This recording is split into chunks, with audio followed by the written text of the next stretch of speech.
Psalms chapter 1, write it down. It's going to be my next tattoo one of my next tattoos.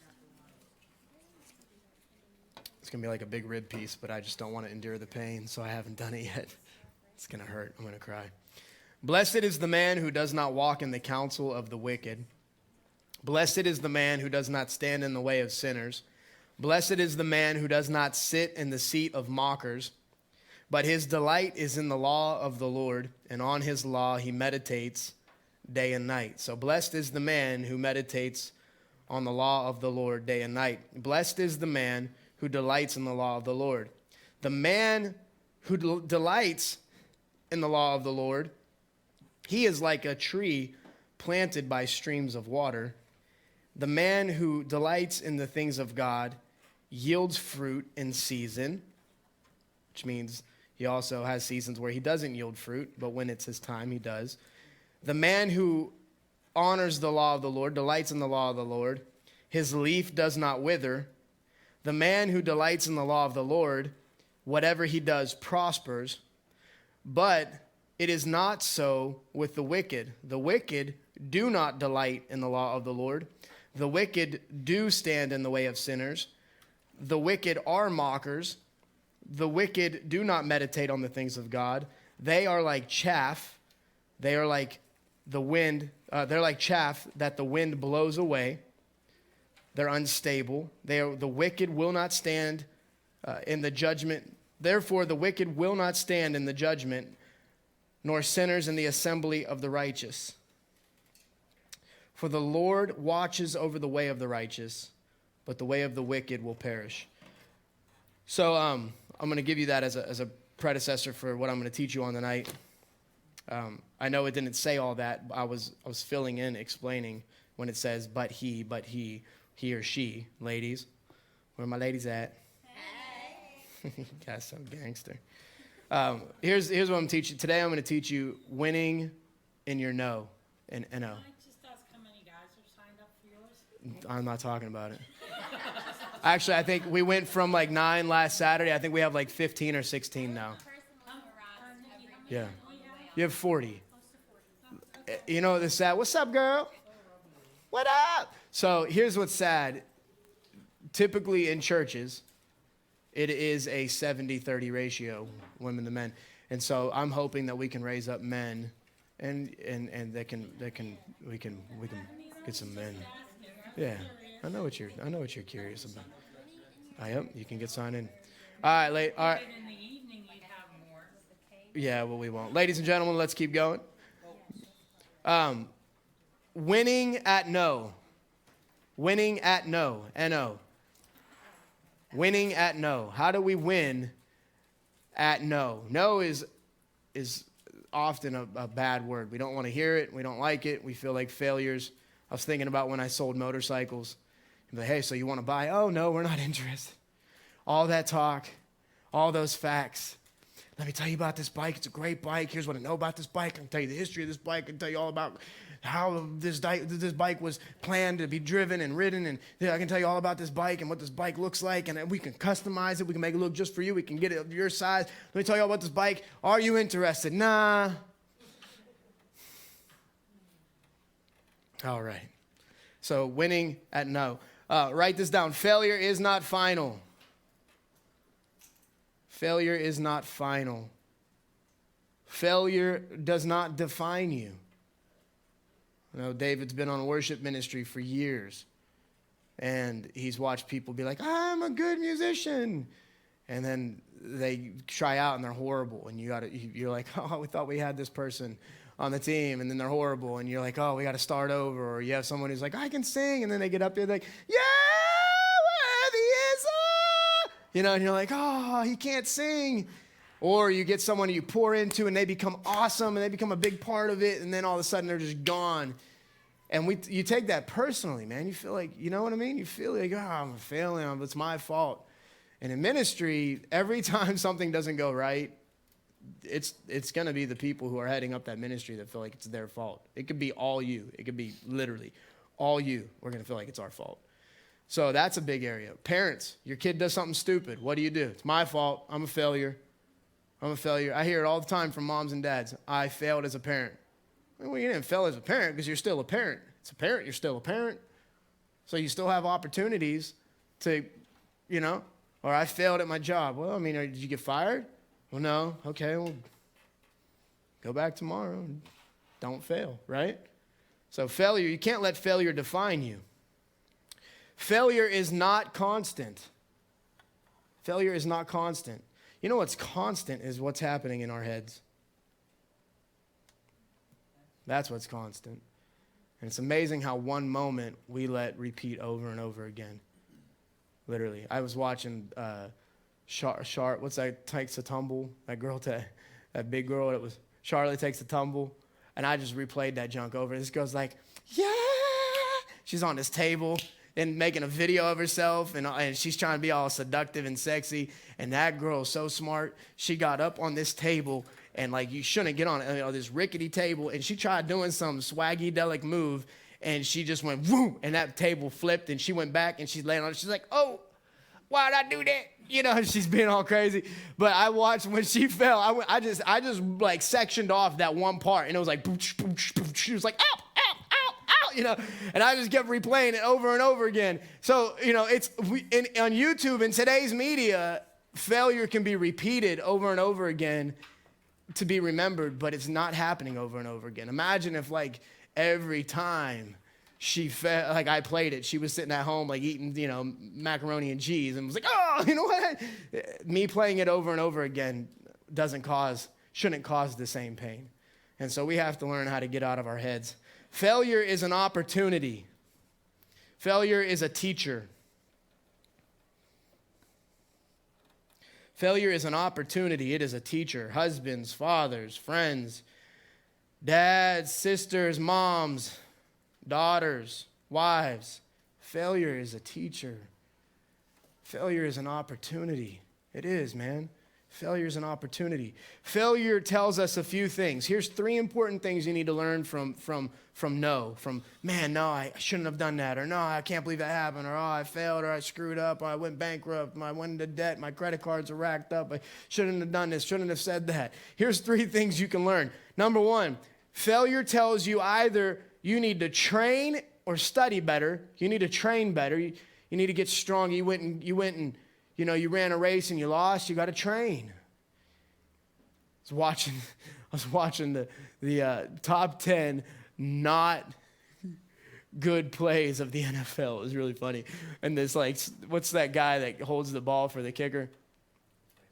The placeholder. He's sitting there and he's looking at the kicker. He didn't call the ball yet, and all of a sudden he just gets smacked in the face with the ball. They snapped the ball right in his face, and it was it's really funny. But then you got today the Pirates are playing, and they have 2 on base. They walked the guy who they think is going to hit a home run. Now they got bases loaded, and the catcher comes up and hits a grand slam, home run. And it was the guy you didn't think was going to be the victor who was like, man, they're walking him so that I can go get out. They're going to try to get me out. He's walking up to that base, already knows the enemy thinks he's a failure. How many of you haven't even had a chance to swing the bat and you already feel like you're going to lose? You know what I mean? And so sure enough, he goes, it just goes, man. I was like, I watched a grand slam home run today. I was really excited about that. I tweeted about it. So failure tells you need to train better as a husband, as a friend, as a father, as a mother, as a wife, as a pastor, as a leader. Failure is like, man, I need to train better. I need to train better. Or it tells you that you need to try again. You just need to try again. If at first you don't succeed, dust yourself off and try again. You can dust it off and try again, try again. All my 90s kids are like, yeah. My wife's like, huh. She got no clue. There you go. All my. I don't know. I don't know what year you were born. Whatever. Number 3. Yeah, David's always like, what song are you singing? You always change everything.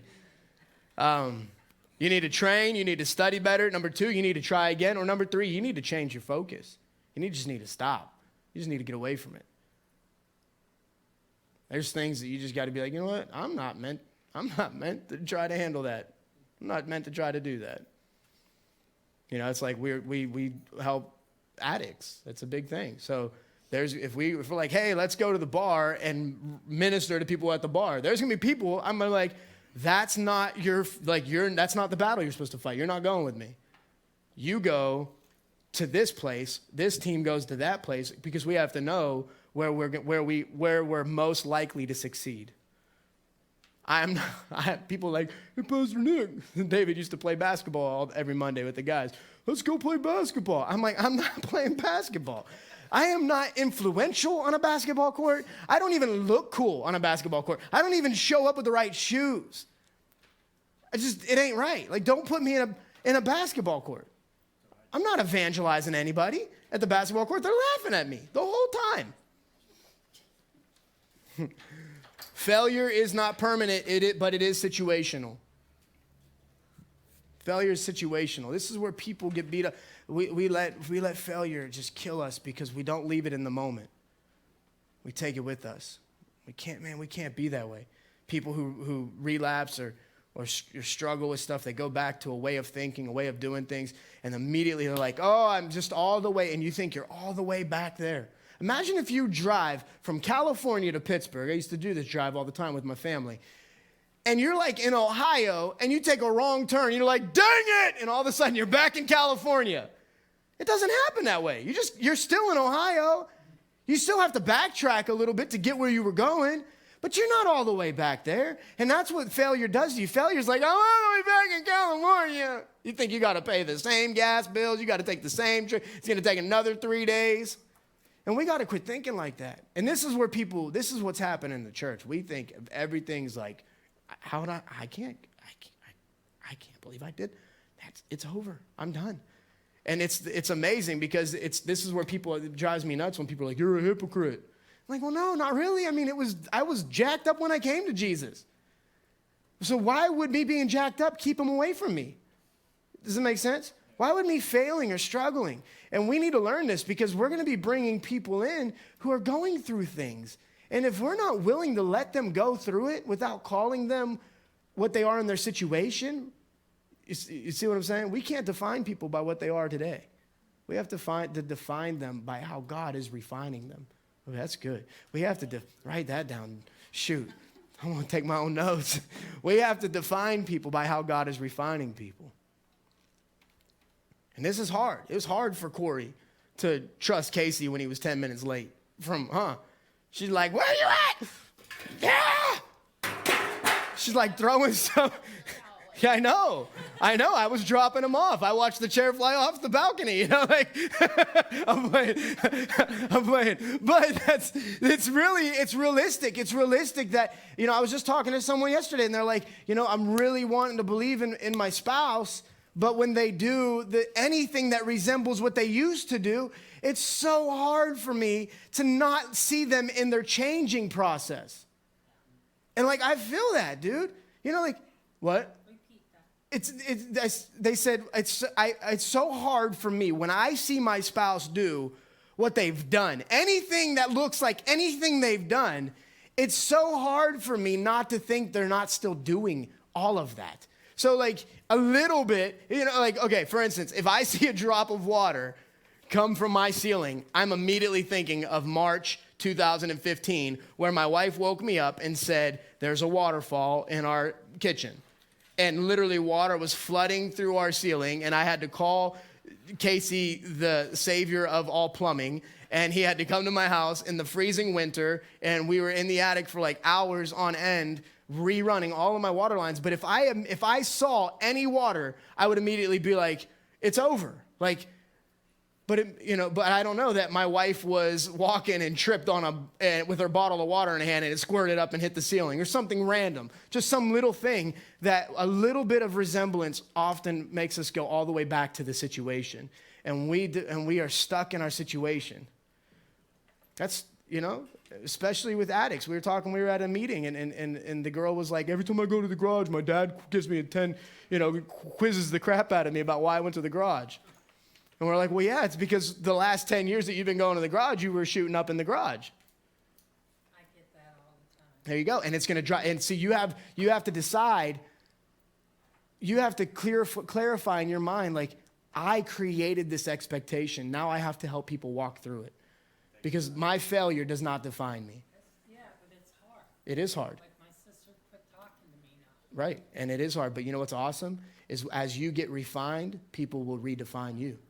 And they'll go, wow, you're not who you used to be. I hate when I do stuff that I used to do because then I think I'm who I was. But I'm not. I told you this church saved my life. I know this church is saving my life. I mean, I could be dead somewhere. I'm glad you're not dead. I'm glad too. Jesus was on a mission, but he knew not to keep his ultimate goals. He knew not to keep his momentary goals directly connected to his ultimate purpose. Jesus had goals. His goal was to see people follow him, right? That was his goal. His goal was to see David forgive Miranda for having purple hair. You know, he was offended, which I love your hair. And if anyone has a problem with it, I'll throw my Red Bull at them. No, I won't when it's empty. Jesus was on a mission, but he knew not to keep his goals directly connected to his ultimate purpose. For instance, he would have loved to have seen his message received by all. Yes or no? Yes. That's a goal. Did it happen? Is it even happened yet? No. Okay. Jesus would have loved to see faith erupting in everybody who followed him. Did it happen? No. So in society's eyes, Jesus was a failure. When Jesus had to go lay his head on the bed at night, he could have been like, man, I failed today. I failed. All these people booed me, nayed me. Nay. Especially back then, nay. He looked like a failure because people knew his purpose. They knew what he was called to do. When he was on the cross, they were like, this dude failed. And that's what the guy said. He's like, oh, look at you. Oh, I'm the Son of God. Now you're dying on a cross. Actually, he was like this, look at you. Now you're dying on a cross. Because he was on a cross right next to him.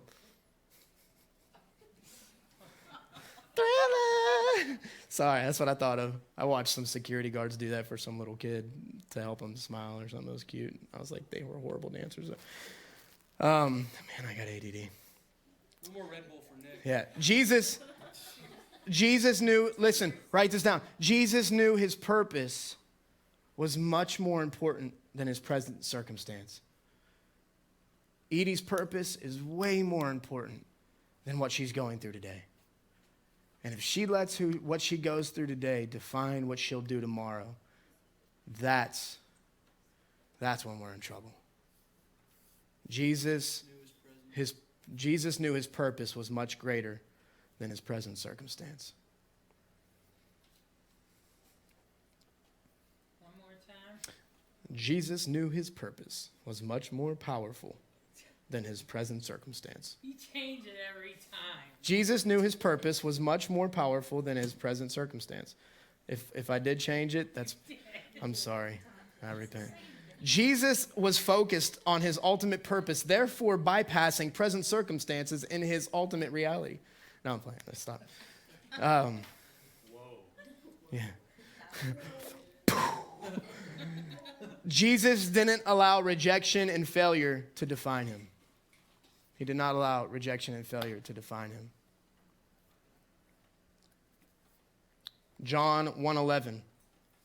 John 1:11 says that Jesus came to his own and they didn't receive him. How many of you, you're just talking about it, feeling rejected? How many of you feel rejected? I feel rejected. Sometimes I feel rejected in my own home. I feel like, hey, babe, whatever. Why didn't you do that? Where's the laundry? You didn't put the dishes away. I'm rejected. You don't like me. You know? How many of you spouses, you feel rejected sometimes in your own home? I'm the only person who's going to be transparent today. Yep, you guys know what's happening. All the spouses are watching online, and you guys are afraid. But real talk, it's easy to feel rejected. And rejection produces feelings. And feelings incubate circumstances. And they start to get in your mind, man, and they'll replay over and over again. But Jesus came, and the very people he was supposed to reach were like, you definitely don't look like what we thought you would be. Therefore, you must not be who you say you are. It happens to me all the time. I love when people meet me. Love when people meet me. They're like, this is my pastor. They're like, where? I'm like, we got a problem, dude? No, but, I get it all the time. All the time. Yeah, you definitely don't look like a pastor. Yeah, because what's that look like? Judgmental, man. Yeah, let me put my white collar on, I should just start carrying water around with me. Every time someone says it, I'll go, whoosh. Bless you, my son. Matthew 16:5. You got, write these down. These are moments where as a leader, you're going to feel like a failure. How many of you parents, your kids come home with a test and you get a note saying they failed the test? And you're like, I'm a failure! I failed! You got Matthew 16. Matthew 15, check this out. Jesus feeds 4,000. Jesus left, went along the sea. He went up to the mountainside, sat down. Great crowds came to him, bringing the lame, the blind, the crippled, the mute, and many others. They laid them at his feet. He healed them. He did what? Okay, so he heals them. The people were amazed at the mute speaking, the crippled made well, the lame walking, the blind seeing, and they praised God. They praised the God of Israel. So we have to remember that. You have to know who your God is. There was many gods in that time. This shows you right there. There's polygamy, not polygamy. What's that called? What's it called? Polytheism. Polytheism happening. And Jesus calls his disciples to him and says, I have compassion for these people. And I have been here with them for 3 days. They've had nothing to eat. Meanwhile, we got people like at 12 o'clock. They're like, dude, come on, you got to feed the kids. Come on, dude, you got to end service, Pastor Nick. It's too long, man. 12 o'clock. We got children's church, dude. It's hard in there. Like 3 days, these cats haven't even eaten. He says, I don't want to send them away hungry or they'll collapse on the way. And disciples answer, where are we getting enough bread in this remote place to feed a crowd? If Jesus says feed the people, look for grass, dude. Give them something. He's going to multiply it. If God's never going to give you an instruction that he's not going to supply for you to produce. He never is going to give you an instruction that he's not going to supply for you. So he says, how many loaves do you have? They said 7. He said, how many? And a few fish. So here's what I like. He says loaves, and here's what we do. God's like, how many loaves do you have? Well, I have 7. Oh, I have some few fish. And God's like, I didn't ask you about the fish, but hey, now that you threw, I'll use it. But we're always trying to figure God out. Isn't that crazy? We're always trying to help God out. I'm so sick of trying to help God out. People are like, what are we going to do about it, Bill? No. You think I can help him? You ever been through Natrona Heights? You ever seen a parking lot in a church? Have you ever, you know what I mean? Like, I don't know. I'm excited to see what he does with our loaves. If he wants a couple fish, I'll run down to Woolies. I'll go get some fish. Do what we got to do. Come on. 7, small fish. He told the crowd, sit down. He took the 7 loaves, took the fish.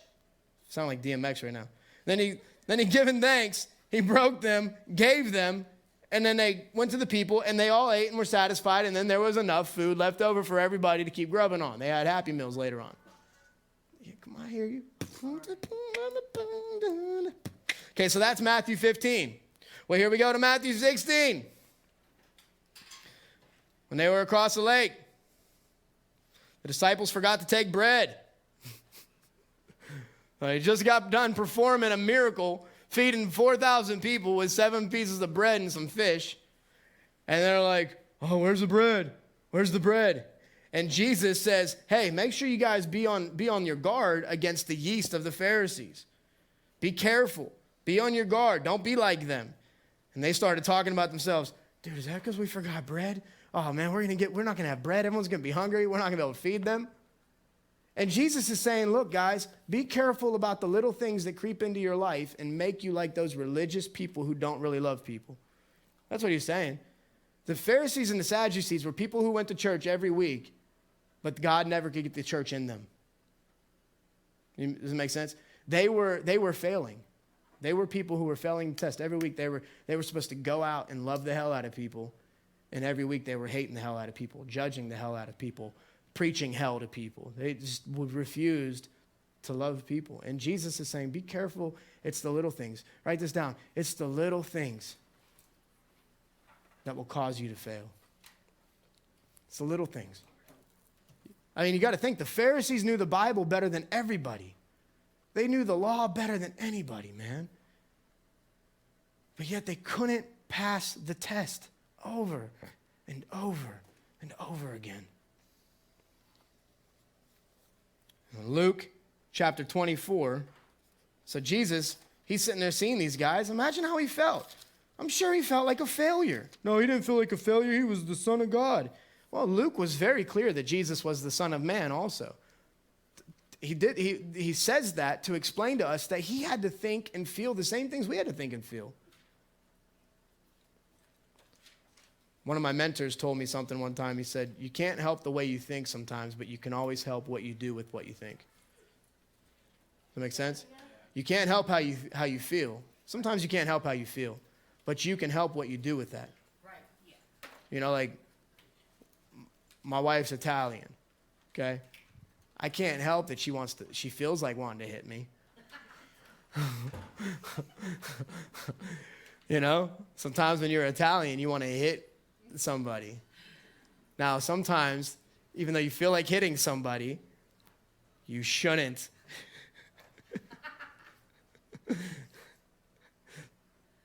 So, don't hit your spouses. And if you have, failure's not final. All right. So Matthew.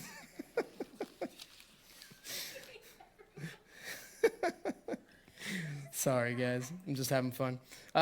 Matthew, it's actually verse 17. I'm sorry. Actually, it's verse 13. I'm sorry. 24, verse 13. Now on the same day, two of them were going to a village called Emmaus, about 7 miles from Jerusalem. They were talking with each other. You have to understand, Jesus has already preached for 3 years. He's been baptized. He's performed miracles. He's been crucified.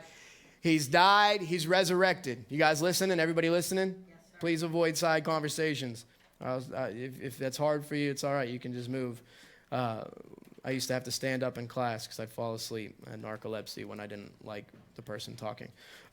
Now the same day, they're walking, they were talking. Everybody was talking about what happened. As they talked and discussed about the things with each other, Jesus himself, everyone say Jesus himself.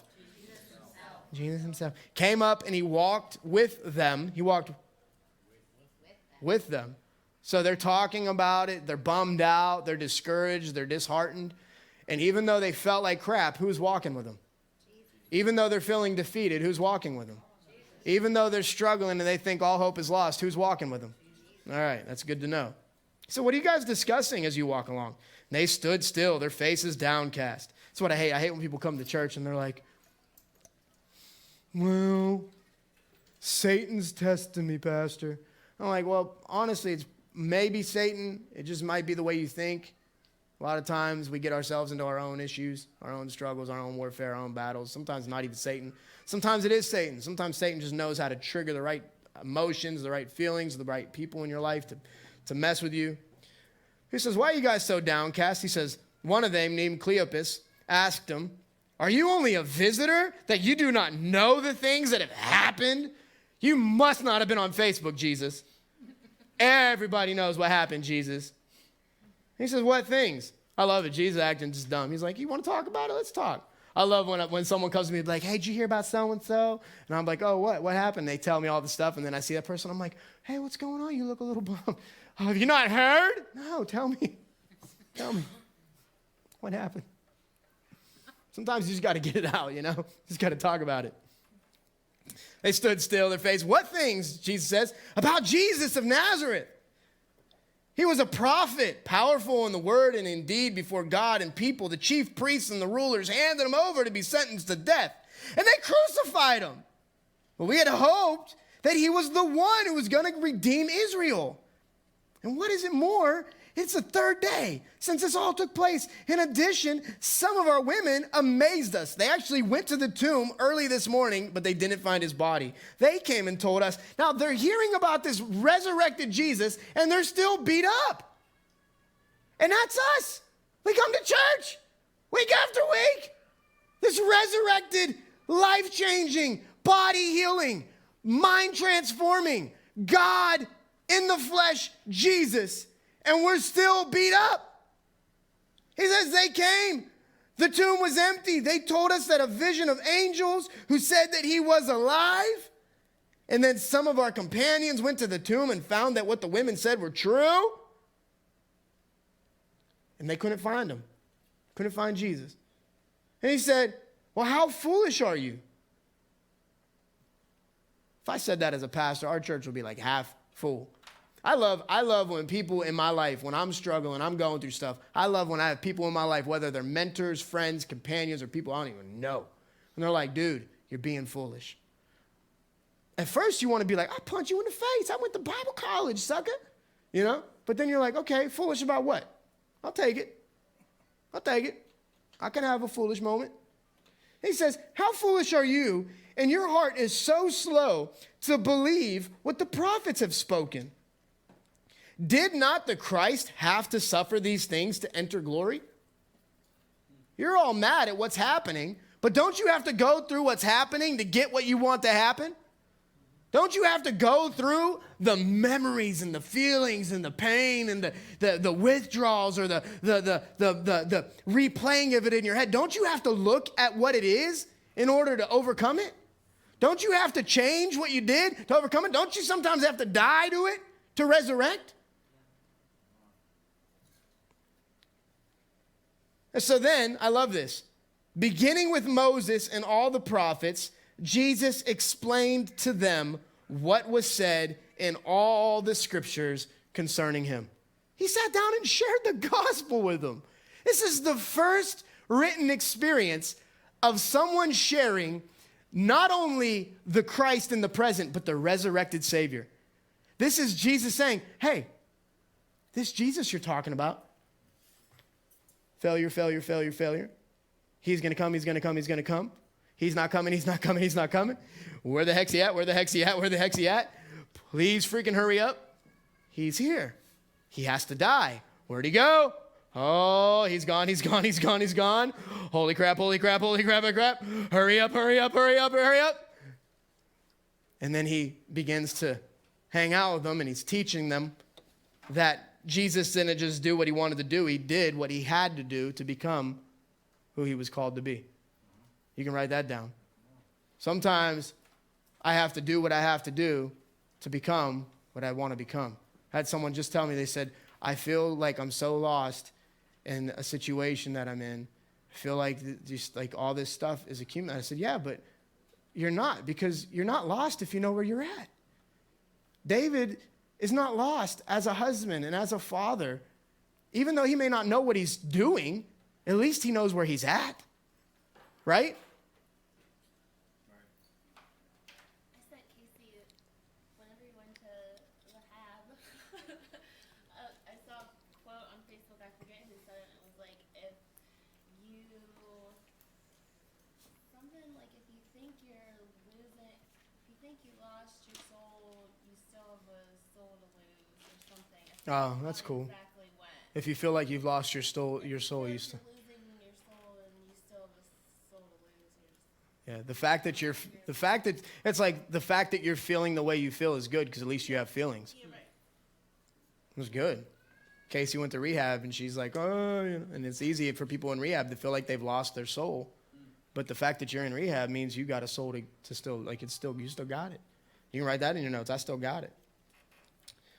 So they approach the village. After Jesus sits down and explains the whole Bible to them, Jesus acted as if he were going further, and they urged him strongly, saying, hey, will you stay with us? It's evening, the day's almost over. So Jesus went in and he stayed with them. And when he was at the table with them, he took the bread, gave thanks, and he began to give it to them. And then their eyes were opened. They recognized him. And then he disappeared from their sight. I hate sometimes that the very moment you realize Jesus is in your situation, he's like, poof. He's like, okay, figure it out. You're like, sometimes he shows up for a second to show you that you can get through it.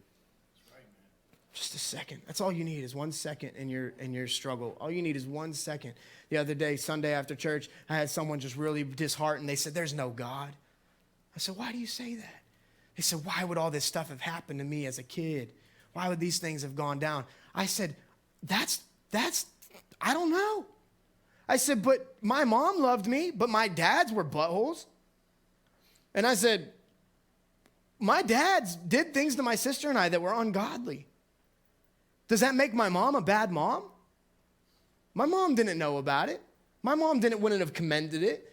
The police, as soon as we found out what was happening, Chief Gula was at our house. Dude was in jail. Immediately. Did that make the police bad that they weren't there before it happened? No, they just needed a call. And the Bible says all who call upon the name of the Lord will be saved. God's not a bad God because bad things happen. He's the God waiting on the other side of the phone, waiting for you to call his name. It's not a bad God. Failure's not final.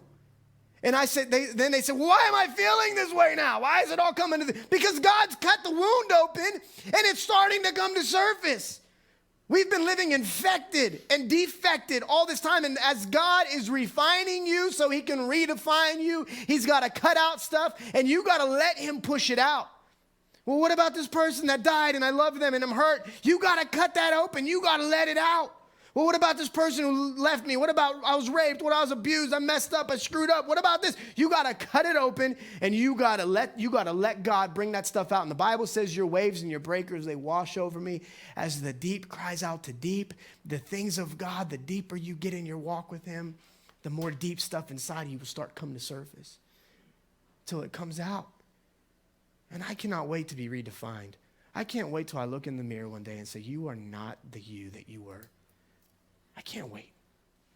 I can't wait till my wife and I don't have that argument. And it's never, like David and I, we sat down, we had David and Brenda, Nikki and I, we did couples counseling with each other. It was awesome. We're just practicing because we're going to start doing like couples nights. And we started talking about liking each other. We were talking about sex. We're talking about communication. Then we started like a truth and dare game, and it was all truth, so it was hilarious. So we're like telling stuff on each other, and everyone's just telling on each other, and it was great. And we've been best friends for 20 years, so we can do that. But it was funny because he says, I bet you all your arguments are stupid stuff. Like today, we argued over Panera Bread. It's an argument over Panera Bread. She's like, why are you moving the truck? I was like, the food's probably ready. No, it says 10 minutes. Well, I'm going up anyway. She gets out, comes immediately right out. But that whole drive, that 20-second drive from the front to the back, we had a huge argument over why didn't you order me a sandwich? Why did you only order me soup? I didn't know you were done ordering.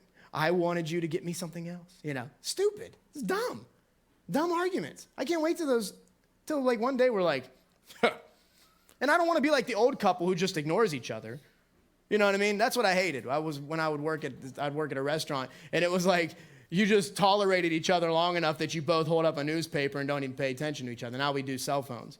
I don't want to be that couple either. I want to actually grow beyond what we don't like about each other and the circumstances and things that come up so that when we define our marriage, it's not defined off of toleration but celebration. Right? And that can be utilized in every area of your life. With your kids. You don't want to tolerate your kids. You want to celebrate. I want to celebrate my kids. Yeah, they drive me nuts sometimes. Yes, they put their fingers on the wall with their greasy. I love the kid with the chocolate all over his face and hands, and they're like, did you eat the chocolate? Love that. And as a parent, I'd be like, I'm a failure. My kid is a liar and going straight to hell. Jesus is there with them. They realize he's there with them, and then he immediately disappears. And they go out, and they return to Jerusalem. They found the 11, and then they go out. And look, what they realized, you have to think, these disciples, they all left. When Jesus died and disappeared, they all left. They all went back to their old jobs. Talk about feeling like a failure. You know how I'd feel if I came home, if I was gone for 3 days, and I came back to G-How on a Sunday, and no one's here? Like David's gone, he's just doing physical therapy, and Nikki's out working at the bank, and like him just gone. Darcy's answering phones, taking orders. Kathy's out walking Toby. I'm like, we're in Casey's Plumbing. You guys, it's Sunday. It's game day. What are you doing? Nikki's out selling chihuahuas, you know, just like, well, Pastor Nick disappeared for 3 days and Chihuahua's got to pay the bills because the kingdom's over. What? What's happening? And Jesus is like, why? 3 years I was with you and I'm gone for 3 days and you guys all went and got applications and started your old jobs again? You're back in Texas. I'm like, well, I'm going to go serve another church because my pastor left for 3 days. Never. And that's what happened. So then Jesus shows up and they're like, oh guys, hey guys, it wasn't failure. It's not final. He still loves us. Let's go. And they go rally up. Am I making sense? Amazingly. I'll take that. Shoot.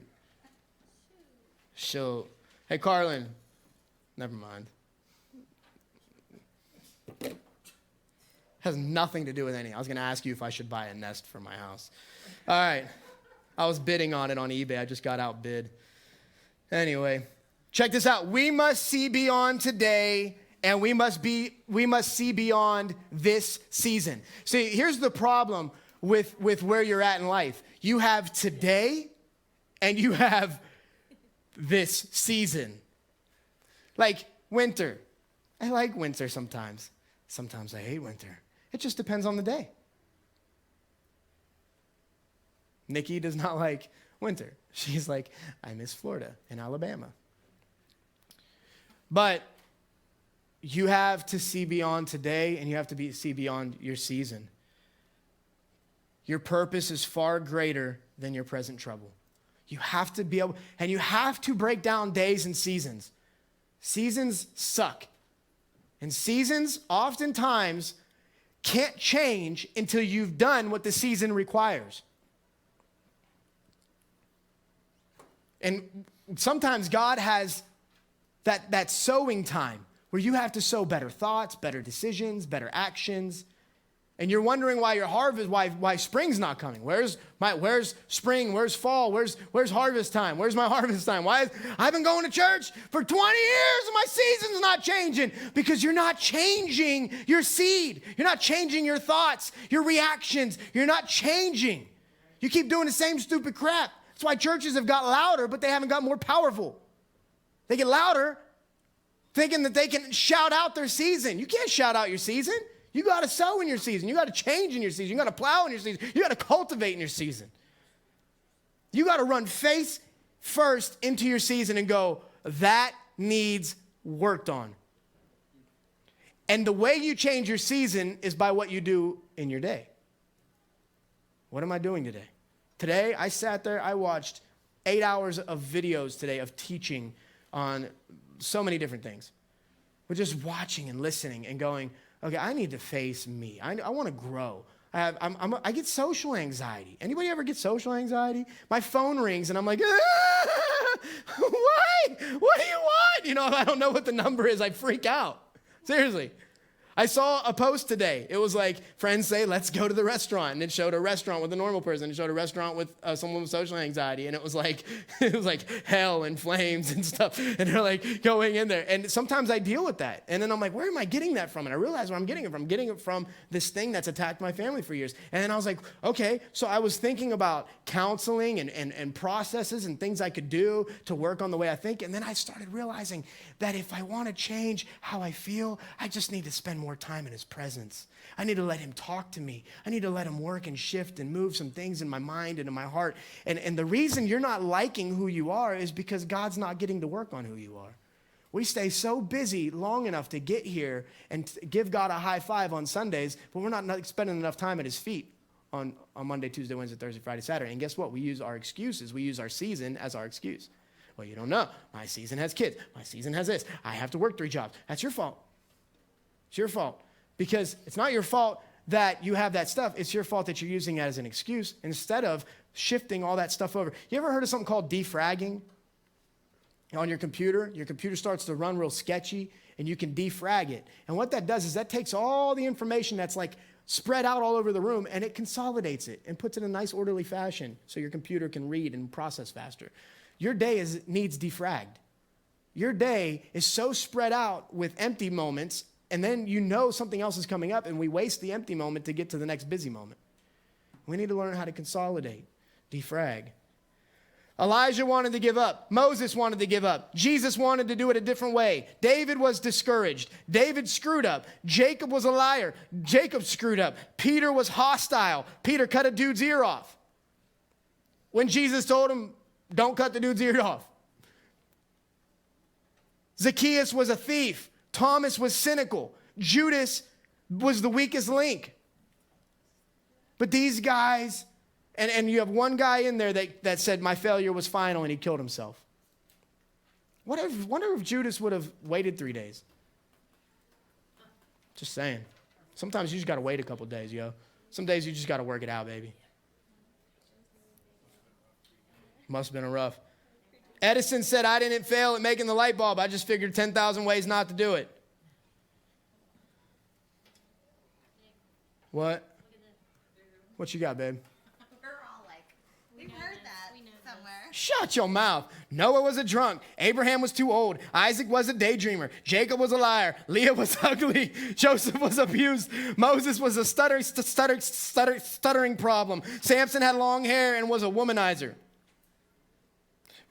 Rahab was a prostitute. I thought I said rehab was a prostitute. I was like, rehab for a prostitute. I don't know about was.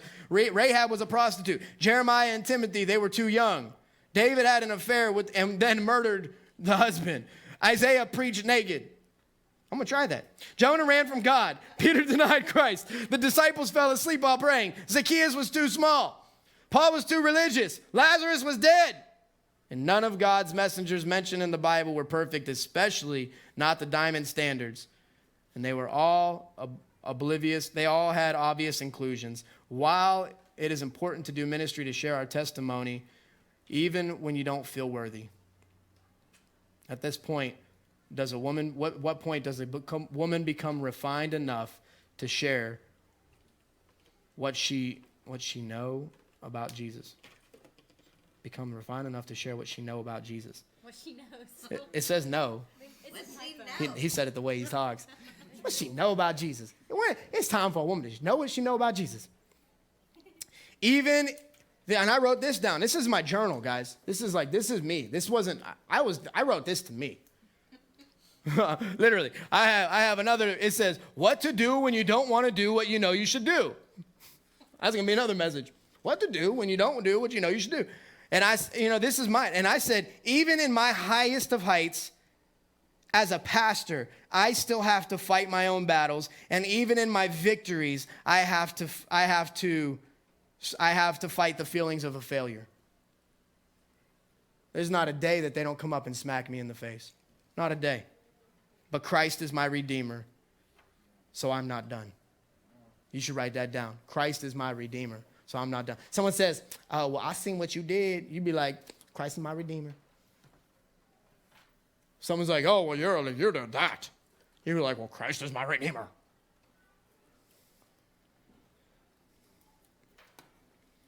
I don't even know what Matthew 10:14 says, but I wrote it down, so it must be good. You got to read the Bible in context, y'all. You can't just pull out some stupid, 3 words and be like, look what the Bible says. And people say that all the time. You got to understand what was happening. The Bible can't be used in foolishness. It has to be the foolishness of what God does in us can be used to be powerful, but we have to use it in context.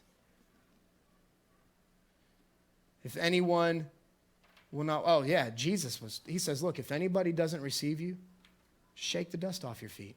He said, if your day fails you, just shake it off. Taylor Swift's got it. Here's 4 things you can do to start to win.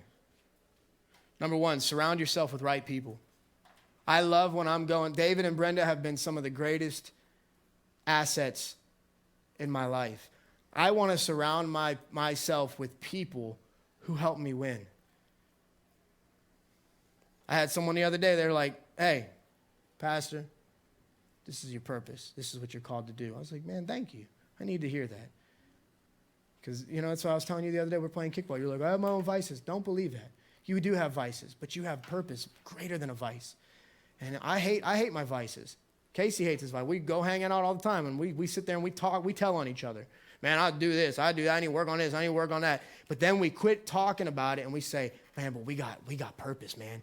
And when you surround yourself with right people, you will stop. You will literally, your season will change. Your days will change, and you will not be facing failure so much. Doesn't that sound great? Come on, man. Number 2, learn from your setbacks, y'all. Learn from your setbacks and struggles. Try not to repeat yesterday. Quit trying to win the fights you're not meant to fight. I have a friend, he's like, every time I go to the bar, I get smashed. Quit going to the bar! Every time I get around my friends, man, I do meth. Okay, so remember step 1? Surround yourself with the right people. Quit trying to defend. I love how you had that. I'm like, wait, what? Quit trying to win the fights that you're not meant to fight. Number 3, move beyond your scars. This is great. This is so important. You got to move beyond your scars. What hurt you yesterday no longer has power to hurt you today. The only thing hurting you from yesterday is the scar that it left you. But it doesn't have to hurt. Corey has to learn that whatever scars Casey may have given or whatever family had given her, it's not just, it's all the accumulation. This person died. That person left me. That person hurt me. Daddy was gone. This happened. You screwed up. That happened. This happened. And all these scars. And the problem is when we see the scars, we have the memory. We have to stop letting the scars cause us to live in our memory. We have to let our scars be our testimony. One goes forward, one goes backward. I'm teaching good tonight. Number 4. Remember this. This is huge. David, this is huge, bro. Someone needs you. You want to win? You want to learn how to win? When you feel like failing, when you feel like you're a failure, just remember someone needs you. This is probably one of the greatest things that if you guys ever see me struggle and you ever see me want to like just jump off a bridge or something crazy, just look at me and say, someone needs you. You're doing something great in this community, Pastor. Our church is thriving. People's lives are being changed. When you're struggling, you guys, as a team, you're this Gen team. Someone needs you. When you go home and you open that door and your kids are nuts and everything's nuts, just remember they need you. They need you. And at some moment, some point, they're going to realize that. Someone needs you. If it weren't for you, someone would have already quit by now. If it weren't for you, Corey, someone wouldn't be here. Someone would have already quit by now. Even if they're not in this church, guys, I know you invite people, and I know they don't come. And I know you invite people, and they do come. But whether they come or not, Heather, whether they come or not, someone would have quit if it wasn't for you, Kathy. Someone would have quit. Jesus was willing to experience loss, rejection, discomfort, pain, struggle today, now, in order to change your tomorrow. Jesus was willing to experience today what was producing our tomorrow. So what are you willing to face today in order to change your tomorrow? So if you guys want to learn how to win when you don't feel like you're winning, when you keep hearing no, when you keep failing, when you keep struggling, you want to learn how to win. You got anger issues. You want to learn how to not be angry. You got impatience issues. You want to learn to be patient. You got financial issues. You want to learn how to fix your finances. You want to learn how to get your life together. You got marriage issues. You want to learn to fix them. Just learn that what's happening today doesn't define me. We can get over this. Good? Yeah, does it help anybody? That's my journal. That's God talking to me about stuff that I want to get through and I want to heal. Let's grab any, let me see, what time is it? It's no time. So grab the hand of someone next to you. Let's pray for him. How many of you need prayer? How many of you right now, you're just like, dude, I don't feel like I'm winning and I want to win? Put your hand up if that's you.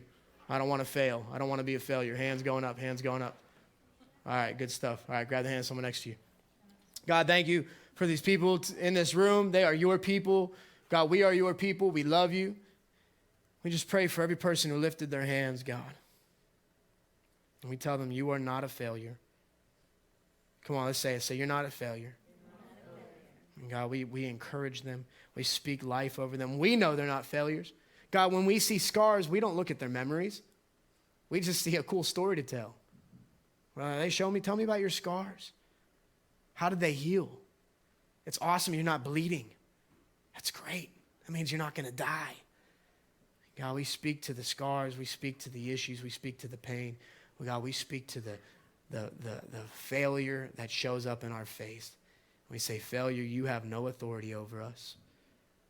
We decide today to be winners, even in the face of struggle. And God, we're willing to do today whatever we have to do so that we can accomplish what you've called us to do tomorrow. In Jesus' name, amen? Amen? Amen? All right.